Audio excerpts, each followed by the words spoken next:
जय श्री कृष्णा दोस्तों, स्वागत है आपका मेरे चैनल पर। आज मैं आपको पितृपक्ष की कथा सुनाने जा रही हूँ। लेकिन कथा शुरू करने से पहले अगर आपने अभी तक मेरे चैनल को सब्सक्राइब नहीं किया है तो कर लें और पास में लगे बेल आइकन को भी दबा दें ताकि मेरे आने वाली सभी वीडियोस की नोटिफिकेशन आपको मिल जाए। तो चलिए शुरू करते हैं पितृपक्ष यानी कि श्राद्ध की कथा। पौराणिक कथा के अनुसार जोगे और भोगे नाम के दो भाई थे। दोनों अलग अलग घरों में रहा करते थे। जोगे के पास धन की कोई कमी न थी, लेकिन भोगे निर्धन था। दोनों भाई एक दूसरे से बहुत प्रेम करते थे, लेकिन जोगे की पत्नी को धन का अभिमान था, तो वहीं भोगे की पत्नी सुशील और शांत स्वभाव की थी। जब पितृपक्ष आने पर जोगे की पत्नी ने उससे पितरों का श्राद्ध करने के लिए कहा, तो जोगे इसे व्यर्थ का कार्य समझकर टालने की कोशिश की। लेकिन जोगे की पत्नी केवल अपनी शान दिखाने के लिए श्राद्ध का कार्यक्रम रखना चाहती थी, ताकि वह अपने मायके पक्ष के लोगों को बुलाकर दावत कर सके।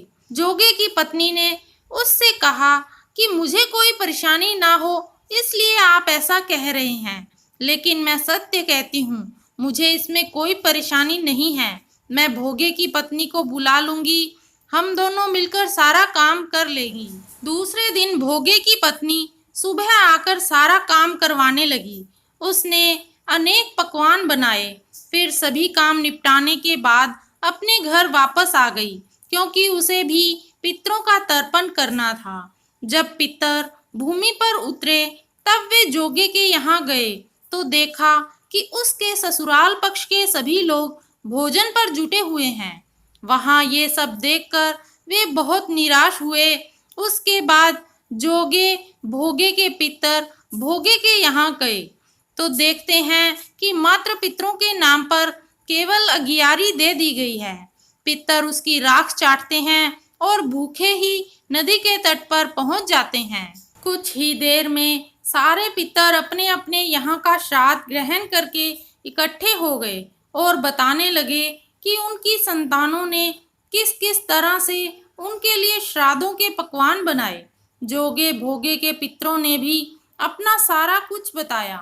उन्होंने सोचा कि अगर भोगे निर्धन न होता और श्राद्ध करने में समर्थ होता तो शायद उन्हें भूखा वापस नहीं आना पड़ता, क्योंकि भोगे के घर में तो खाने के लिए भी 2 जून की रोटी नहीं थी। ये सारी बातें सोचकर पितरों को भोगे पर दया आ गई। अचानक से वे नाच नाच कर गाने लगे कि भोगे के घर धन हो जाए, भोगे के घर धन हो जाए। सांझ का समय हो चला था, लेकिन भोगे के घर में खाने को कुछ भी नहीं था। उसके बच्चे भूखे थे। बच्चों ने अपनी माँ से कहा कि भूख लगी है। तब उन्हें टालने के लिए गुस्से से गरज कर भोगे की पत्नी ने कहा कि जाओ, आंगन में होदी औंधी रखी है, उसे जाकर खोल लो, उसमें जो भी मिल जाए आपस में बांटकर खा लेना।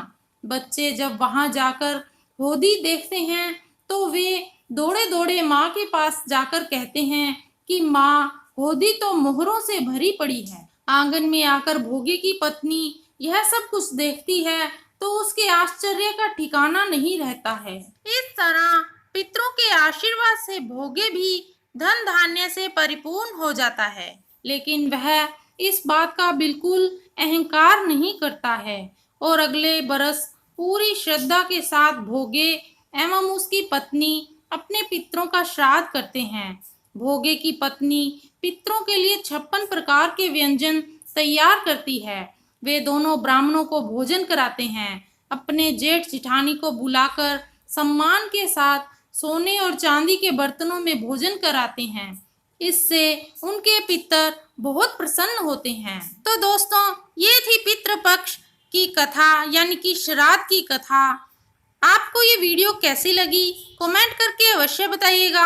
अगर आपको ये वीडियो अच्छी लगी तो इसे लाइक कीजिएगा, शेयर कीजिएगा और मेरे चैनल को सब्सक्राइब करना ना भूलिएगा और पास में लगे बेल आइकन को भी दबा दीजिए ताकि मेरे आने वाली सभी वीडियोस की नोटिफिकेशन आपको मिल जाए।